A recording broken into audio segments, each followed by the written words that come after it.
Yeah. We see all sorts of people going around today calling themselves apostles.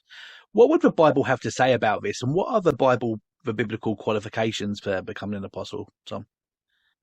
Yeah, it's interesting. There are two sort of camps in the charismatic movement on this issue. One would say, well, there really aren't any apostles today like there were in the first century. They're sort of a different tier.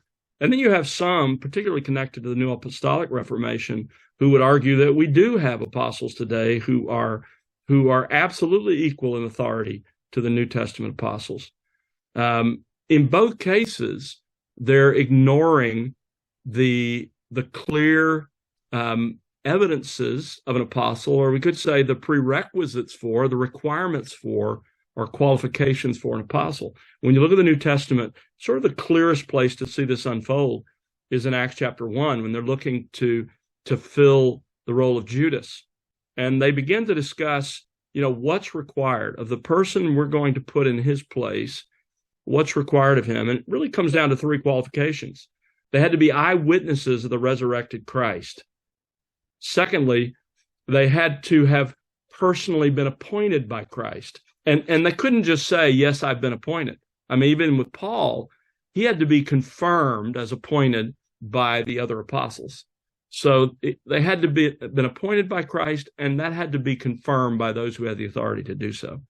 And then thirdly, they had to have the ability to work miracles. You see this with the 12 in Matthew chapter 10, verse 1 and following, where Jesus gives the 12 that capacity, again, to confirm that they're his representatives. They're speaking on his behalf. And then you even see it with the Apostle Paul, who talks about, I have done and shown the signs of the apostles by the miracles I've worked, and so forth, in 2 Corinthians 12:12. So when you look at those qualifications, first of all, some argue, well, by those qualifications, Paul doesn't qualify.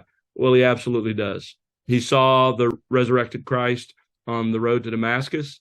He was appointed by Christ. Christ said, I have appointed him. He said that to Paul, and he said that to Ananias as well. And then the apostles in Galatians 1, the other apostles confirmed that he was in fact appointed by Christ. And then finally, you see that he had the ability to work miracles. So Paul was there as well. That's the first thing you see, is that those who really served as New Testament apostles, they met those qualifications. The second thing you see is there can't be any apostles today, because there's nobody alive who meets those qualifications. Yeah.